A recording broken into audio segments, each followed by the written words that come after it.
person is an incredible human being, incredible with a big, big heart. He's always doing something, just talking to somebody, telling them what to do with their life and health, and just very selfless in that way. Thank you, Ersin. It's really, really pleasure to have you here. And Ersin, would you mind sharing with us how you started all this adventure in wellness and movement and fitness? Well, Yuri, it started, oh man, I don't even remember how many years ago. I was in the corporate world, like we all probably were at one time, which was amazing. You have all the benefits, all these crazy things. But, I think the best thing that ever happened to me when I worked for a large company was to get laid off. A lot of people think it's crazy to be laid off. Your life changes, which it does. It really does. But, Steve Jobs said it best, the dots are always going to connect. And if you see them through clear eyes, you will see how much these dots connect. I didn't realize in life when things occur, you can either look at them as a negative or you can look at them as a positive, or there's a middle ground. Don't look at it. Just go with the flow. I realize that now that I'm older, of course. When that occurred, I was like, I have no job. I have no nothing. I have none of that, But no, that led me into getting into different things. At the time, my partner, my wife, we started working together. And that's what kind of got me involved into getting into the fitness industry. She was already part of the fitness industry and asked me, hey, would you be willing to leave your job and come join me? And that kind of led from one thing to the other. And we started connecting in different ways, getting into movement. We were sending people to physical therapists, to chiro, so all these different specialists, realizing not everybody was getting better. Not everybody was getting the same treatment, but no one was getting really better. So that's what got us to seek into the Czech, to become a Czech practitioner through David Weinstock, NKT, ANF, movement specialist, just everything that's out there. I wanted to seek from all these different things. The beautiful thing, that led me to building and creating my own thing, the way I think, the way I process. When I'm with somebody, I never do the same thing because each person is so individual. It can be emotional, physical, just movement, from just a hug, man, from just a hug. So I know we don't have a lot of time, so that kind of condensed how I got started. But movement, when I got a lot of people walking into my office and I realized that they kept saying, I can't do this, I can't do this, I can't do this. I never got the sense of, well, they're not saying what they can do. And I have the ability to move. I have that ability. I never want to be one day, oh, I can't do this, I can't do this. So because I can, I choose to do it, if that makes sense. And that's why I move. It's interesting because when I think of you and everything that you teach, the first word that I hear in my word is independence and freedom. And regardless of what you teach, you always teach people how to be independent. Like, okay, we teach, you teach movement and you teach them some tricks and tips to do with their bodies and how to heal themselves. But every time I hear you, it's the word you're saying is independence. Be independent in the way you move, in the way you think, in the way you communicate with others. And that's a beautiful, beautiful message right there. And also another part that I just take out from all of this, how the history repeats itself and how you said the crisis led you to enlightenment. And so I think it really applies to this time right now. I hear this message as sort of comparative tool to see what could happen in our lives from the crisis. We can always find some beauty in it and actually find how the life can transform itself. You know what, you nailed it. That word independence, you're absolutely right. Think about from the moment you come to this world. You have a mother, you have a father, whoever raises you, they're holding you, they're hugging you, they're showing you this. No one's teaching you how to chew your food. No one's teaching you how to get your heart to beat. It's independence. That all is working from within you. So at the end of the day, we have people to fall back on, to have the conversations, to have this. But at the end of the day, it's that independence on you. What do you choose to do for that moment in time? That's you. And that's the big reason why I push for people to be themselves, do themselves, move themselves, be alone, create this, because when you create it, when you make it, you know it's you, you know it's yours, it's your raw reality. And I think we're missing that when it comes to movement exercises. We want to just go crazy in groups, crazy in this, crazy in that. What about you? What about your self-love? What about your valuing yourself? We don't get that a lot anymore. And I do hope and I see the beauty that comes out of, I don't want to say our world is crazy, but it's not normal, but it's never been normal. So, But what I would say is I hope as humanity, we can look at what is happening. We can look at what truth and reality really is. You know, I'm not an expert scientist. I'm not an expert this. I'm not an expert in any of that stuff. But what I am an expert is how I feel, how I personally see things, and common sense for myself. So when I make choices to do certain things, I'm doing it because I'm listening to what my soul is telling me to do. I think we're missing a lot of that nowadays. it's you absolutely, like what you said is was literally a thought in my mind today. I thought, like we're not really taught at school how to be free, like how to be free, like whatever that means to humans. What does it mean to be free? Like, let's say I'm let out free in a forest. What would I do? This is like an ultimate freedom. You know what I mean? Free. And I'm like, being free could be a very scary concept for a lot of people. And you really need to learn how to do that. You know, it's funny you say that. I went to bed yesterday kind of thinking about, the interview, what we're going to chat about, what we're going to do. And it's insane that you say that, because my mind just kept saying freedom, being free, talking about being free. And I even brought myself back a little and I asked myself, am I currently free? And my answer was no, I'm not currently free. As much as I want to say that I'm free right now and this and that, I am not. I'll give you an example. I have my studio here, that I love training people. I'm this and this, but at times I feel like it has control of me. So I'm not able to go off and do this. I'm not able to go off and do this because I have the responsibility. I have this, I have that. But if I view it that way, I'm never going to be free. Does that make sense? Yes. Anything can keep in the shell, locked in, and we don't realize that that is keeping us from allowing us to go do whatever we want to do. In this world, the limit that you have is the limit you put on yourself. You are free to do anything and everything you want to do in this world. But the question is, do you truly want that? And that's where we don't stop to value ourselves, to look at ourselves, to see what we truly want.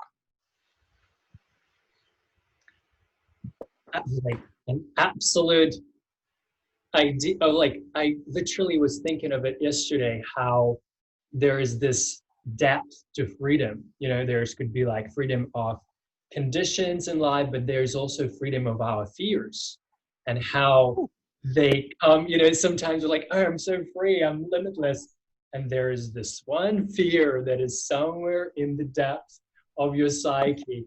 And that's what could really keep us in a cage of our limits, or of our shadows, I guess. So that's what they are.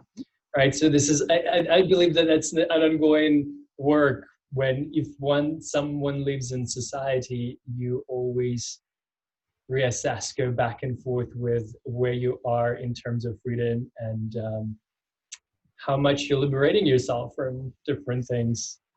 You need to, man. You gotta look at your body. I guess the best example is we look at it like a business. Anybody that owns a business, every year they reassess what they made, what they didn't, what their goal, 5-year plan, this.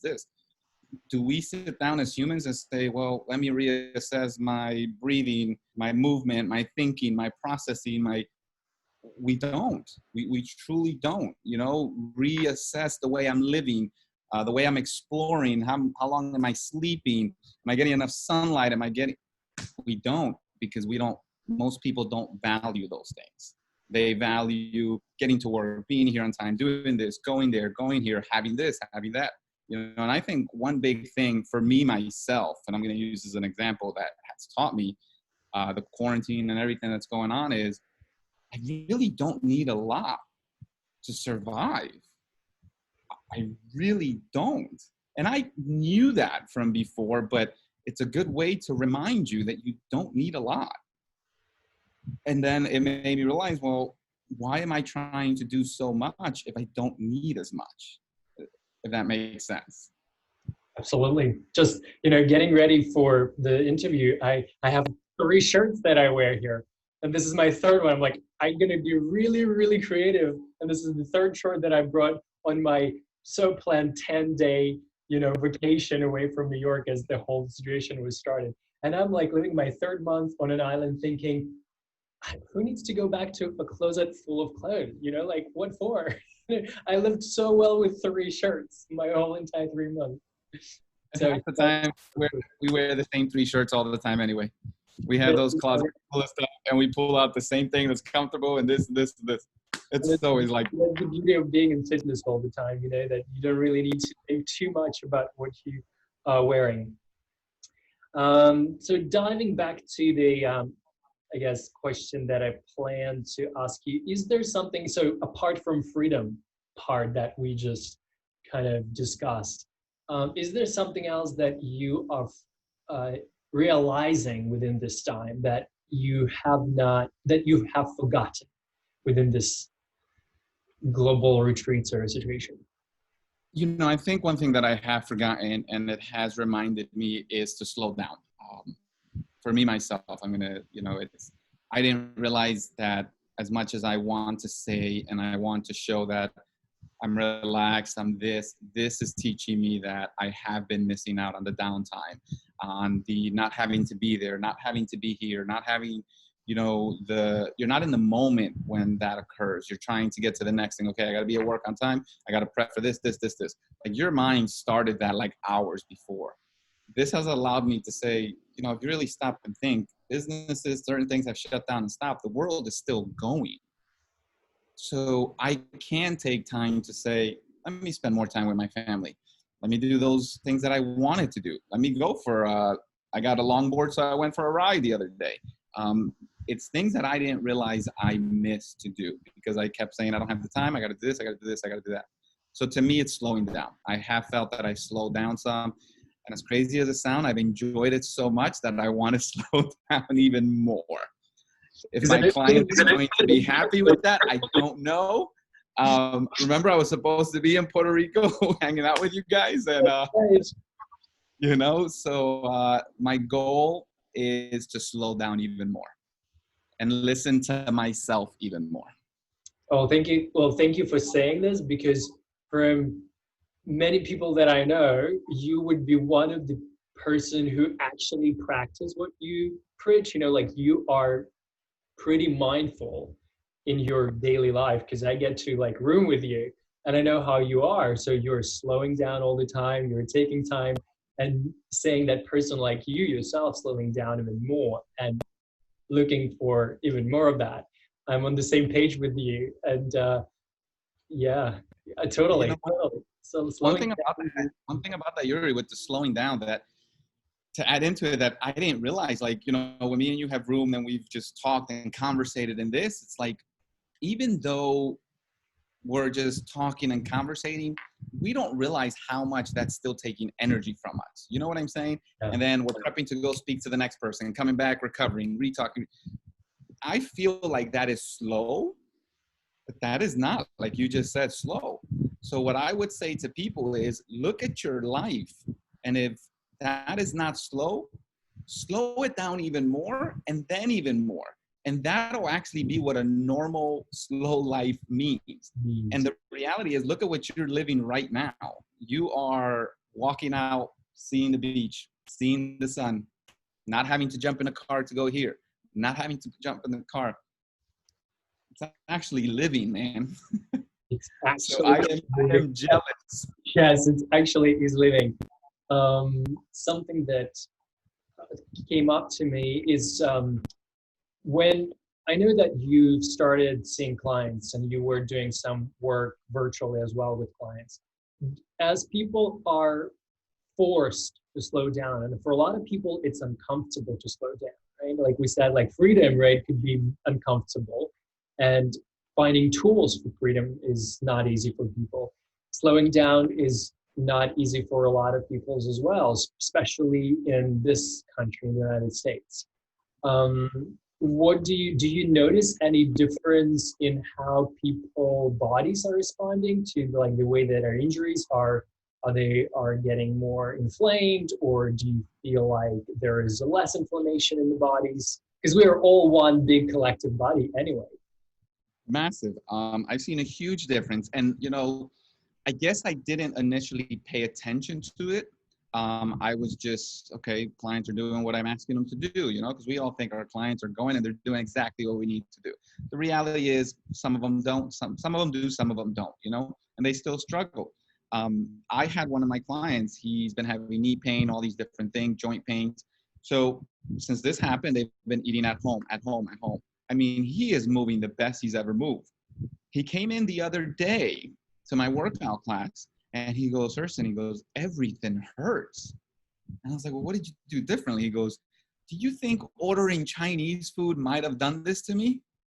And I'm like, yeah, all the MSG, all the additive junk, all the soy, that exploded your body all over again because they've been cooking at home with coconut oil, real butter, whole foods.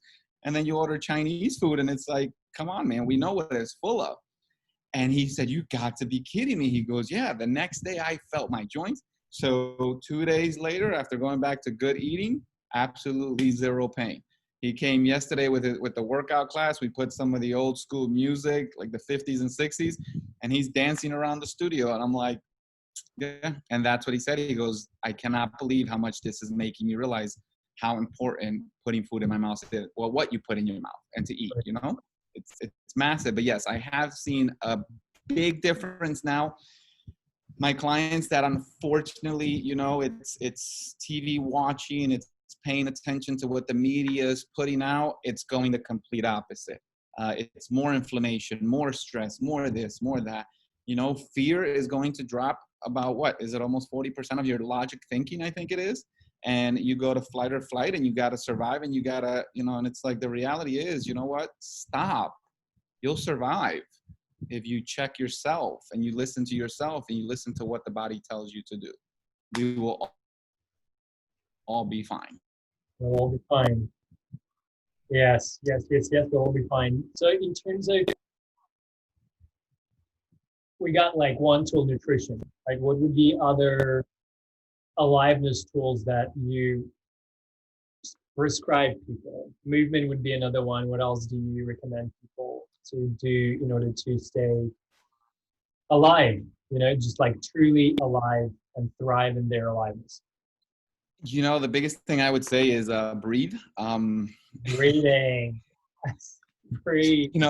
As crazy as it sounds, when I tell people that you have to breathe, they give you this look like, what are you talking about? I breathe. But it's proper breathing. It's making sure you're breathing from that diaphragm, not just from the chest. Your constant go, go, go, slow down, go outside, get some sun. And then the other one is just stop and do nothing. And my favorite one is be a kid again. Have fun. How many kids, well, let me not say that. When we were growing up, I didn't see many kids not laughing or having fun or this or that. Unfortunately with technology now, I see a lot more kids with this is their fun. This is, so I would say be that old young kid back in the days, that you're just out there. Kids before quarantine. Imagine kids right now, like after all of this, it's not only for fun, for entertainment, but it's going to be like socializing. Constantly, man, constantly. So yeah, so those are the things that I would say, man. It's just get back to listening to your body, get moving, have fun, breathe, get some sun, and make sure you're getting good quality organic food, man. And whole foods, one ingredient foods. Whole foods, yes. Better yet, grow it yourself. Even better. Even better. I believe this message, what you're saying right now, is going to be even so much more important as we are moving so rapidly in this era of living in the virtual reality Yeah, that's going to be really powerful. What are you doing for yourself to stay inspired, to stay alive?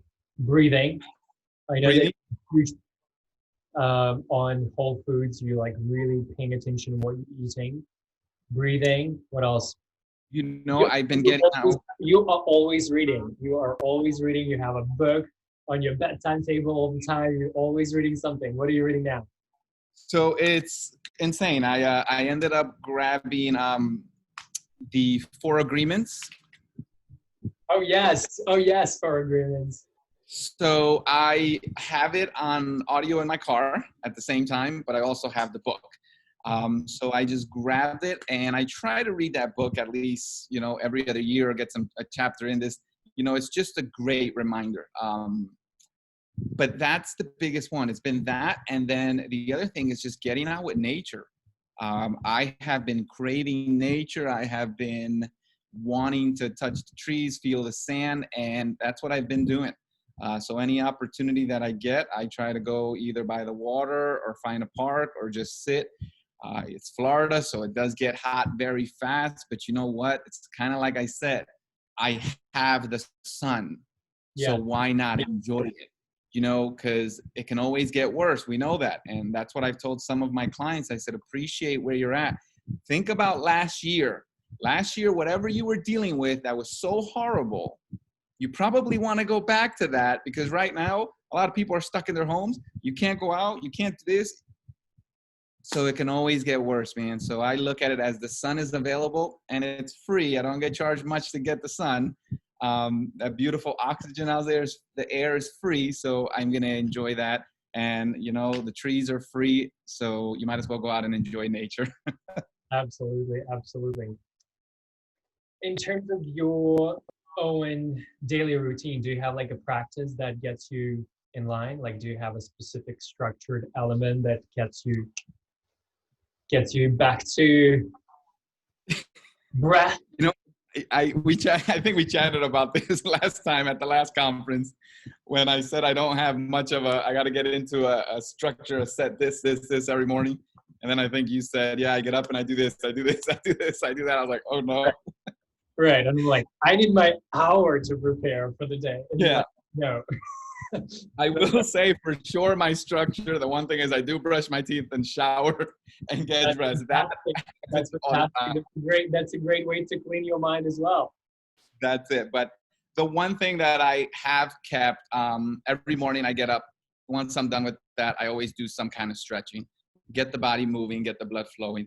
But the one thing I have been doing constantly is grounding even more. Every morning, once I'm done, I walk downstairs and I walk outside and I go barefoot. And my feet are touching the ground. I'm doing some deep squatting, some mobility stuff, just to make sure that I'm feeling that ground. The other day it was drizzling, started raining a little bit. I said, you know what? I'm stepping out there like that.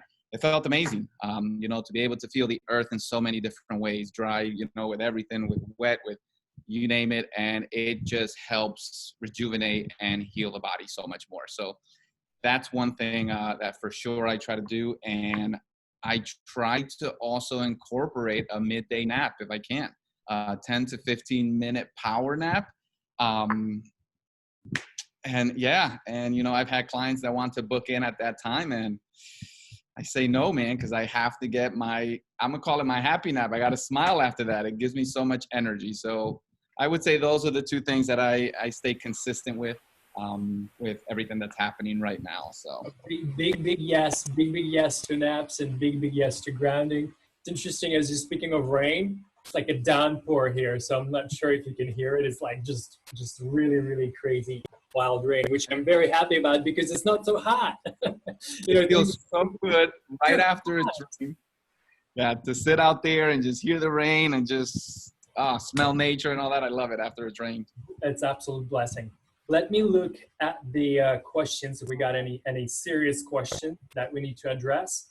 And as I'm looking at the questions, in order to kind of like wrap up our wonderful time together, I want to ask you about how do you envision our Earth as we, let's say, coming out of this situation? not saying that we are currently out of the situation, just as we are moving from it and the world is, open and the borders are open, how do you see us in that near future? If I'm understanding the question, Yuri, I think we should show the earth, the universe, our world as much respect as it's shown us. As the world changed, which I don't consider it as change, I consider it as evolving. The universe started healing itself. You saw more animals coming out. You saw nature. You saw, so much toxic in the world disappearing. I think as we start coming out back into this beautiful earth again, we need to show that respect as well, because Mother Earth never turned her back on us, even though at times we turn our back on her. So I think we should show everything and anyone in this world as much respect as we want shown to us as well. Beautifully said. I just went to the beach because it got open here a few days ago, and in January when I was there, the place where I looked was just just beach, just sand. And now in June almost, there is this beautiful tree growing, and it's like almost full grown from the place where 6 months ago there was nothing but sand. And that just really made it so visual to me, be like, you know what? Earth doesn't need us. Absolutely. She can thrive on her own with her trees and just having a blast here, being a beautiful place. And are we contributing to it, or are we actually degrading it? And Yuri, you nailed it. You nailed it 100%, because if you look at the world is perfectly fine. We look at disasters and we think they're the worst thing. If you ask most surfers, when a hurricane is coming, right before that, it's the best time to go surf. You get the best waves ever. During craziness, beauty happens. So you're absolutely right. We got to take everything that is amazing, that isn't amazing, and just show it love. And you're right. We're not needed. We're just here for an experience. The question is, what experience are you wanting to have? And what experience do you choose to have? Because we always have a choice, man. And I think that's the biggest thing in this beautiful world is we should always have a choice. Absolutely. In anything in this world, we should always have. To go back to, I see one of the questions from Claire, which was really a lovely question. What would you say are techniques or go-to techniques for slowing down? Grounding, I guess, would be one. Breathing. What are well, I'm going to give the best answer to that would be, if you're a fast-paced person, go, go, go, go, go. Do the opposite of what you're doing now. As crazy as that sounds, do the opposite of what you're doing now. Break down what your day looks like, where it's not, where it's this, and ask yourself, why do you have to rush to all of this? Is it my ego, or is it my soul, or is it this? And check yourself, and what do you value? Do you value the downtime, the quiet time, or do you value the, I gotta go, I gotta go, I gotta go? I think to answer that question, you have to look from within and figure out where you want your life in the next 3 to 4 years. Nothing's gonna happen overnight, but I think you have to have a plan as to say, how do I slow and bring myself down? Love it. So with this being said, I'm about to slow down again, turn off technology and social media. I'm really grateful to the iCalendar that reminds me that I still have engagements and things like chats with friends, and which I'm finding really, really nice. But other than that, I'm turning it off. Just in a few. Go for it. I hope to enjoy some beautiful green grass and the wet rain. Urson, thank you so much. I'm wishing you an incredible weekend ahead. I know that you're gonna make the best of it. What do you have planned? Do you have anything planned for the weekend? Just spend time with my daughter. Spend time with family, my daughter, and enjoy this beautiful Florida weather. And no expectations of what the weekend brings. We'll just allow the weekend to bring what it brings, man. Slowing down. And Slowing down, yeah. That's it, yeah. Yeah, if you want to slow down, write me a letter and mail it to me, man. We'll start communicating that way. I like It that. takes I like that as a new technique. Start writing letters, like start actually. writing letters. It's Yeah, a stamp. everybody who is watching, put down your slowing down techniques. So then we'll have a little list of different slowing down techniques, which I like that. That One. would be Writing amazing. a handwritten letter, beautiful. Yeah, man. So yeah, start writing letters to everybody and anybody, and you will see how much you will make them smile just by that. Beautiful, beautifully said. Thank you, Hurston, so much. Thank you so much, everyone who is watching us. Awesome.